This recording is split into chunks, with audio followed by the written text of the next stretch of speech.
The Lord be with you. A reading from the Holy Gospel according to Mark.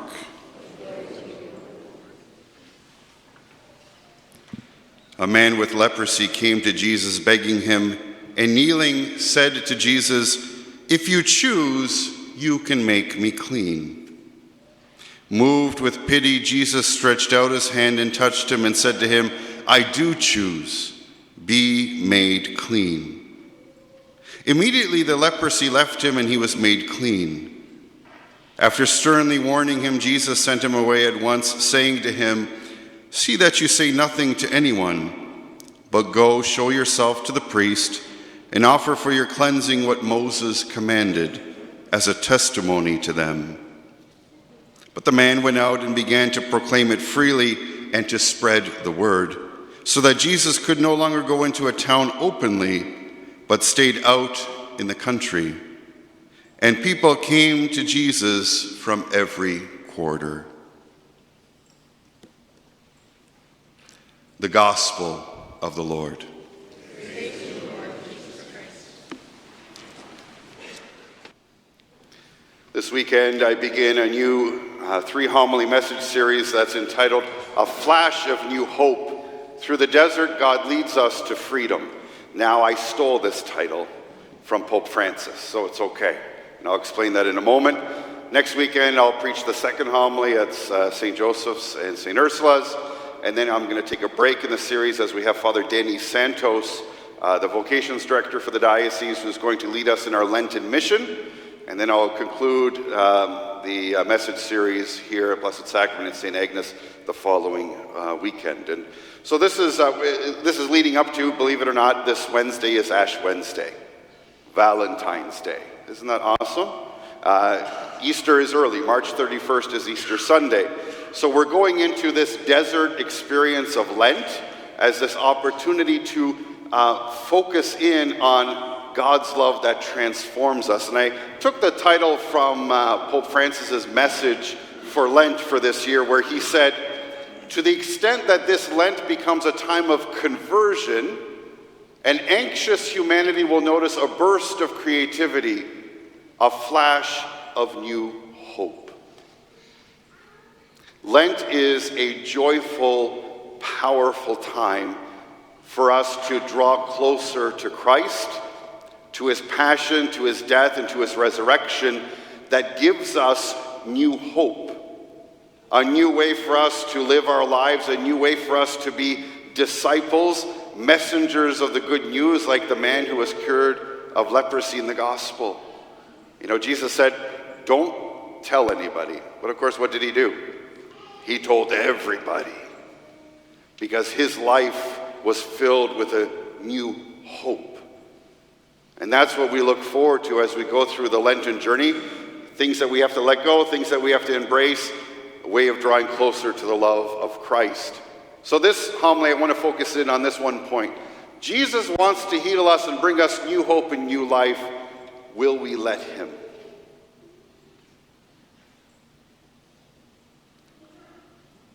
We have the power to let Jesus into our lives. He will not force himself into our lives.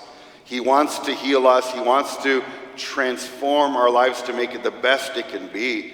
But will we allow him to do that? And that's that part of that letting go and embracing. Will we allow him to heal us?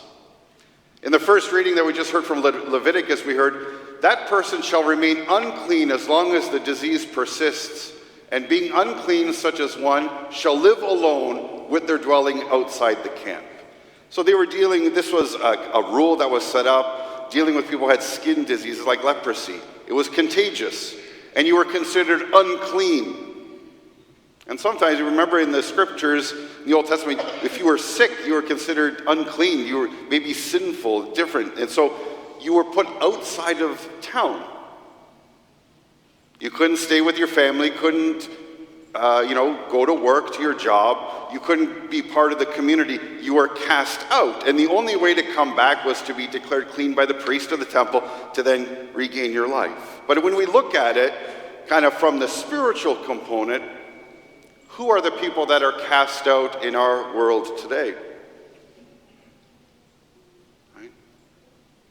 the sick, those who don't seem to fit in, those people, the elderly, the poor, the homeless. Sometimes we cast people outside because of their political views, their religious views. There are many people that we push to the fringes or sometimes cause division. So taking a look at what can divide us. Here's a few things I thought of. Placing ourselves first. It's all about me. We push everyone to the sidelines. Did you get that football reference, to the sidelines? Okay. We push them to the fringes. We push them away. Another thing is, others are there to help me. Right?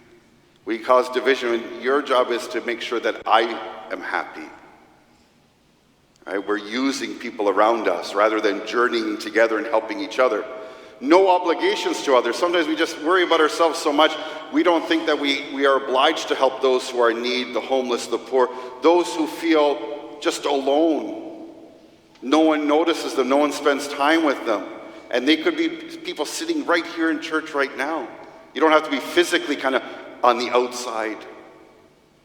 The people that we walk by and not acknowledge, right? That we think that we don't have an obligation, we don't have a responsibility. Indifference or despair. Indifference, well, it doesn't matter to me. Things are happening, it's too much for me to try to change. I kind of surrender to that, I'm just going to kind of stroll through life. Or despair that nothing can ever change. That things are so overwhelming and so lost, I just can't do anything. And finally, judgment or comparison. You know, we oftentimes judge people for various reasons. And then we also compare ourselves, saying, thank God I'm not like that person. Right? We compare, we judge. That's all ways that we divide, we separate, we cast out. And Lent is that time, and especially during our year of prayer and conversion, an opportunity to be transformed by that grace and love. Pope Francis says in his Lenten Message, the call to freedom is a demanding one. It is not answered straight away. It has to mature. It takes time. It takes work and effort, and Lent gives us that opportunity. But then he goes on to say, today too, God's people can cling to an oppressive bondage that it is called to leave behind. Sometimes we hang on to those things that have become habit that divide, and it's hard to let go. All through this letter, Pope Francis is referring to Moses freeing the people from Egypt, from slavery, using that theme of going through the desert. But sometimes we like that division. Sometimes we like that separation. And yet our faith in this Lenten journey especially calls us to surrender that. In the gospel, a man with leprosy came to Jesus begging him, and kneeling said to Jesus, if you choose, you can make me clean. Jesus stretched out his hand and touched him and said to him, I do choose. Be made clean. Jesus wants to heal us. Jesus wants to be at the heart of our lives. Jesus is the one that can help us heal that divide, the things that divide us, and tries to gather us and bring us together. And the man with leprosy was longing for that healing. The question becomes is, are we longing for that healing? Are we longing for the Lord to enter into our lives? So how do we invite Jesus to heal us? Here's a few thoughts. Accept the fact that each of us needs healing. We all need change in our lives. We all need conversion. We all need forgiveness. We all need healing. If we don't recognize that, the Lord can do nothing for us. We desire and we need the Lord. We need his help. Seek out the Lord. It is easy to find him. It really is. The harder part is letting him in. We, here at the parish, our family of parishes, number of opportunities, the gifts of the sacraments, we can find him. Will we take the time? And will we let go of our agenda and allow the Lord to guide us? And imitate Christ. Think about your favorite saint. You know, saints are our heroes of faith. There are ways that we can connect with the saints that lead us to Jesus. Again, one of my favorite saints is St. Maximilian Kolbe, who offered his life to save someone's life in Auschwitz, the concentration camp. He freely offered his life for someone else to save them. We all have different saints that help us draw close to the love of Christ. Here's a few things that we're offering in the parish during our season of Lent that will help us draw Jesus who can heal us. This afternoon at 2 o'clock, we have our World Day of Prayer for the Sick. If you can't see them on the screen, I'm going to describe them. 2 o'clock this afternoon here at Blessed Sacrament, World Day of Prayer for the Sick, praying for all those who need healing. We have our Lenten mission with Father Danny Santos in a couple of weeks. This whole sense of responding to God's call to be disciples. We have our Way of the Cross. That's going to be obviously a beautiful Lenten practice of journeying and walking with Jesus carrying the cross. We have a 9-day novena to St. Joseph that's happening later in March that leads to the Solemnity of St. Joseph. We have our Kent Deanery Lenten Communal Penance Service, in addition to our confession times. They'll be happening at the end of March on Palm Sunday. And then we have our Sharing Faith series. So starting this Friday night, we're going to be moving our morning Mass from Blessed Sacrament from 8 o'clock to 6:30. And then after that at 7:15, we're going to have a Sharing Faith series where there's going to be reflections by parishioners sharing their faith. And you know what? Every person I asked to do this said yes. So you want to avoid eye contact with me after Mass, because right now I'm on a roll, right?